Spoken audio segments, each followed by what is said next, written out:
However, Elon Musk has blasted woke singer Billie Eilish. Now, last month, Billie Eilish, who reportedly has a net worth of around $50 million and sells tickets to her show for around $200 to $400 each, told billionaires to give all their money away while accepting the Music Innovator Award.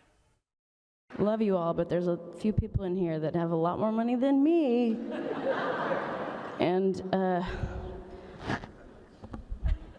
if you're a billionaire, why are you a billionaire? No hate, but yeah, give your money away, shorties. Love you guys. Thank you so much.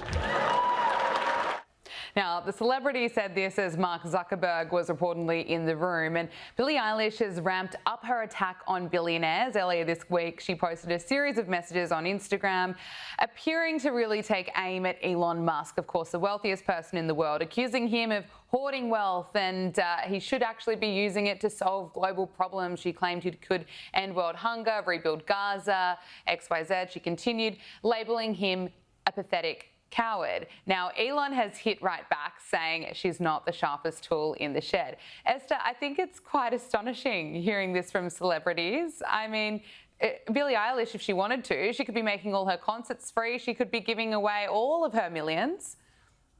Yes, a 23-year-old girl, singer, worth $50 million, who is making money off things like singing about birds of a feather, criticizing a man who has brought an infinite amount of wealth and job creation through his companies, and criticizing him for not giving all his wealth away is quite jarring. I imagine that thought process in her head probably looked like a monkey smashing two cymbals together and thinking that it was probably some great philosophical quote.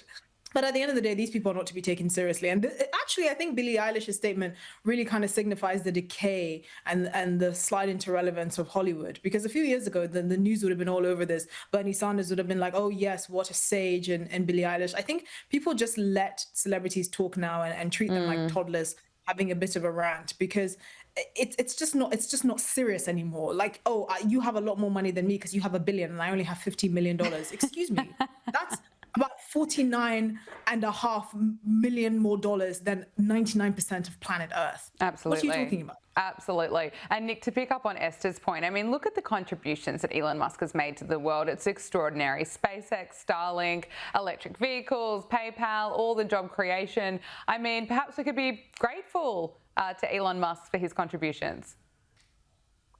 Yeah, I mean, the critique from a singer who told the Rolling Stone a couple of years ago that she grew up poor because her parents couldn't afford to pay for her horseback riding lessons as a child is a little bit rich, right? But look, this is Hollywood. This is the left. It's the rich criticizing the uber rich, and this conversation about wealth redistribution. I think what is kind of sad in all this is Nicki Minaj has announced. I'm sorry, not Nicki Minaj. Billie Eilish has announced that she is donating a significant amount of money that she's made off of this most recent tour to charity. Unfortunately, it's to climate justice and reducing carbon pollution. But she should go up there and make the case for why these charitable investments make sense. And if she were to go out there and lead from the front and really make a case for helping people, I think people would take her a lot more seriously. But no, it's got to be from the negative perspective of, the jilted 50 millionaire who didn't get horseback riding lessons as a child, not from the perspective of someone who's actually done something to help. Yeah, it's unbelievable. Look, another popular figure among the left who also doesn't believe in billionaires and doesn't believe they should exist and is, of course, not a fan of capitalism is New York City Mayor-elect Zohran Mamdani. And Tom Homan is warning that New York is going to be seeing a boost in ICE enforcement. He says that New Yorkers will see stepped-up federal immigration enforcement ahead of Mayor-elect Zohran Mamdani taking office. Here he is. But New York City? I plan on being in New York City in the near future. We're going to do operations in New York City. We know in New York City, me and Mayor Adams at one point had an agreement to let ICE into Rikers Island so we can arrest the public safety threats and the safety and security of that facility, but the city council shut it down. So we're going to be coming to New York City. We're already there now. I mean, teams are there now. But we will increase the enforcement presence in New York City, again, because they're a sanctuary city, and we know we have an issue there with public safety threats hitting the street. Esther, can I get your reaction to this? I suspect plenty of New Yorkers that voted for Zohran Mamdani are not going to be happy.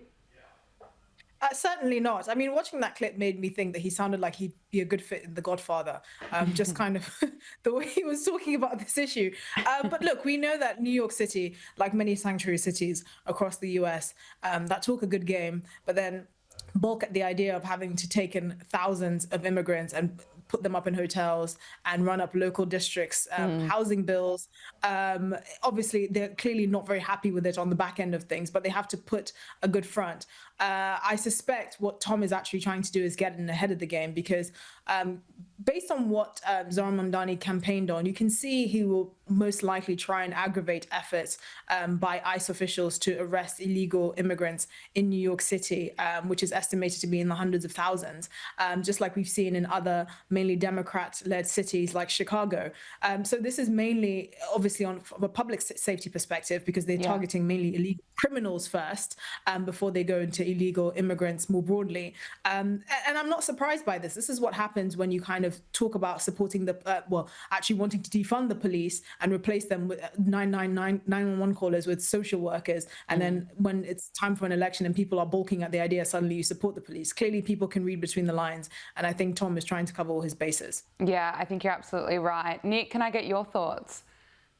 No, I think, you're 100% right. And the thing that I think is just astounding to me is the best way to keep ICE off of the streets of your city, if you don't like immigrations enforcement, is to cooperate with ICE. And to the point that Homan made, if sanctuary cities would let federal law enforcement come in and arrest criminal illegal aliens from the safety of jails, courthouses, and prisons, rather than letting them back out on the street, we wouldn't need these highly militarized ICE teams, swarming into cities and making arrests.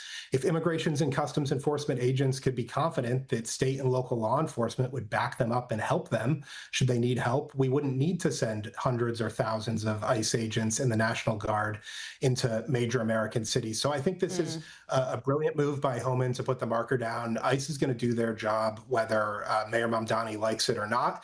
And it's going to be kind of a question for the mayor and the city council of New York to decide, do they want to do it the easy way or the hard way? Because the feds aren't going in. 100%. Look, finally, Nicki Minaj, who's of course known for her rap music, turned heads at the United Nations. The superstar used her platform to call out the world's failure to defend religious liberty. She's now backing President Trump's efforts to address violence against Christians in Nigeria. Let's just take a listen to what she said. Faith is under attack in way too many places. In Nigeria, Christians are being targeted, driven from their homes, and killed. Churches have been burned. Families have been torn apart, and entire communities live in fear constantly, simply because of how they pray. Credit to Nicki Minaj. Esther, why is Nicki Minaj one of the few celebrities actually speaking out on this issue? Because surprisingly, she's one of the few celebrities with the moral compass. And she's picked up on a story that has been largely ignored by much of the Western media. I mean, this year alone, 7,000 Christians in Nigeria have been murdered. Since 2010, you had tens of thousands of churches that have been burnt or attacked. You have whole dioceses in certain parts of the country that are being brutally slaughtered on a daily basis. And for her to say this and to actually give credit to President Trump for highlighting this, it's cost her, I believe, on recent estimates, 100,000 followers. Wow. But I think what she's gaining is a lot more, which is obviously putting attention on this critical issue. And you don't really hear about the persecution of Christians being taken that seriously. I mean, the number that we just heard quoted, 7,000 killed in Nigeria so far this year. That's the highest number of Christians killed anywhere in the world combined. So it's clearly a massive issue that's being carried out by Islamist groups like Boko Haram and Fulani herdsmen. And yet no one is speaking about it, because if you have to praise Donald Trump for actually, bringing attention to this, you'd rather stay silent in the corridors of Hollywood and protect your fickle fan base than actually draw attention to a real crisis and a real tragedy. I mean, what does it say about the 100,000 followers that stopped following Nicki Minaj when she was highlighting violence against Christians in Nigeria? I mean, Nick, what do you make of that? I think it's unfortunately indicative of what we see on the left in a lot of these conversations these days. And for some reason, the left has decided that there's virtue in weakness. And because they perceive that Christians are in the majority in the Western world, they can't conceive that potentially Christians in Africa or, Jews in the Middle East could potentially be the victims of their circumstance. So I give Nicki Minaj, a ton of credit for speaking out. I hope she continues to do it. I hope she inspires others to speak out. But it's a really sad day when it takes, a Hollywood rapper to speak out to bring light to something when, there's a whole foreign policy establishment at the United Nations that exists theoretically to bring attention to situations just like this and put it to a stop. Signal principal and pollster Nick Weinstein and writer and broadcaster Esther Kraku, thank you both so much for joining us. Really appreciate it. My pleasure.